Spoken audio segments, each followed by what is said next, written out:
Quem é Deus, afinal? O ser humano é o próprio divino. O ser humano é a própria essência de Deus. Isso é uma coisa que eu não entendo nas pessoas, do ser humano não reconhecer isso. Porque não é dito que Deus é infinito, que Deus é eterno, né, atemporal, além do tempo e do espaço.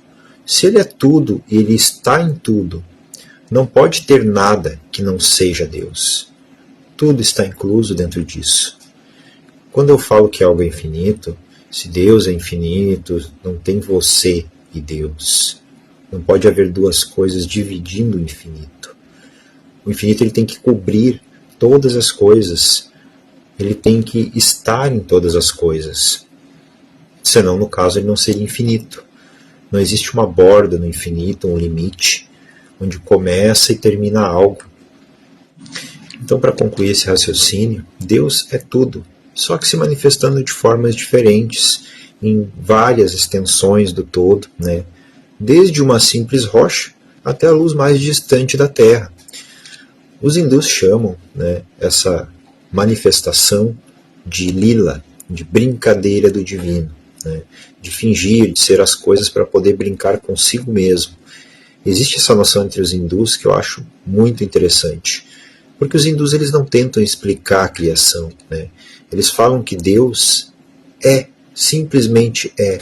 Deus é todas as coisas. E eu sou Deus. Eles falam Aham Brahmasmi, né, que significa eu sou Deus, eu sou aquilo. Então essa seria, né, a forma mais inteligente de se observar e pensar o que seria Deus. E Deus pode ser diversas formas diferentes para cada tipo. Então esse conceito de Deus ele varia drasticamente dependendo da cultura. Cada cultura ela trabalhava com uma forma de crença em Deus. Então, não existia apenas um Deus para o mundo inteiro. Sempre tiveram essas definições de deuses separados, onde numa cultura ele era determinado baseado na crença daquele povo, né? Daquela junção de conhecimentos a respeito dessa ideia, né, anímica de se crer em algo, de adorar, de cultuar, de servir, né? E com o tempo foram se dividindo ainda mais, né, conforme foram crescendo as religiões aí em volta do mundo. Essa ideia de Deus começou a se proliferar de uma forma ainda mais expansiva, onde criou-se mais religiões, né, e outras formas de crenças em Deus. Enquanto os ocidentais focam na figura de um único Deus, um único Criador, que é a representação do monoteísmo, os orientais indígenas, eles costumam ver o divino de uma forma, na verdade de duas formas, né? Ou de uma forma panteísta, onde a divindade é o próprio universo, ou de uma forma politeísta, onde existem múltiplas manifestações do divino se apresentando, né? Então, quando a pessoa ela é politeísta, ela crê em diversas formas diferentes de deuses, que aí entre os deuses pagãos, né, do politeísmo. E se a pessoa é panteísta, ela geralmente ela foca numa energia que representa o todo, né, mas é uma divindade que se projeta como o próprio universo, né, o próprio infinito. Então assim, existem diversas representações de Deus pelo mundo. Começando aí pelas religiões abraâmicas, né, que seria o judaísmo, o cristianismo e o islamismo, a gente tem aí um Deus onipotente, onisciente e o criador de tudo, inclusive dos outros deuses, do ser humano e de todo o cosmos, né. No judaísmo, ele é chamado de Javé, ou Yahvé, ou Elohim, né, que no cristianismo já é um pouco diferente, onde ele é identificado como o Pai, Filho e Espírito Santo, seria a Santíssima Trindade, né? E no islamismo ele é conhecido como Allah, né? Então são figuras um pouco diferentes.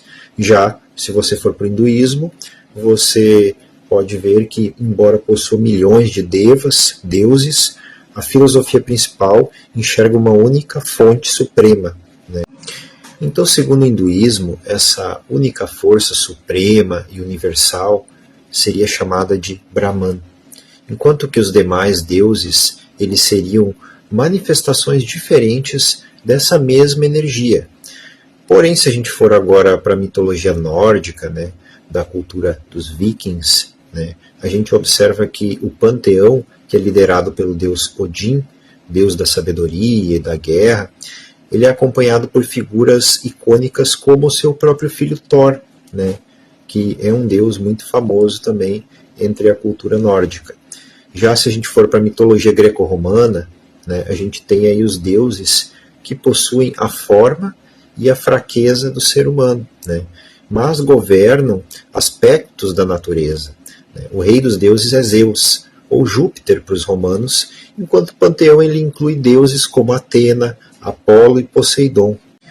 Se a gente for observar agora em religiões afro-brasileiras e de cultura iorubá, né, temos aí o ser supremo, que seria Olodumare, ou Olorum, né, que seria o criador do universo, o criador do ser humano e do nosso mundo. Né.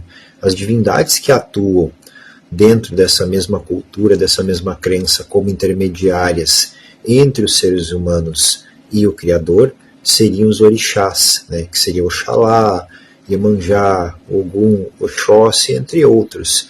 Aí temos também as tradições indígenas aqui do Brasil mesmo, né, onde a visão de mundo ela é mais ligada à natureza, né, aos elementos da natureza. Em muitas culturas existe o Criador, às vezes chamado de Tupã, nos mitos tupi-guarani, e associado ao Sol, né, e é chamado de Guaraci.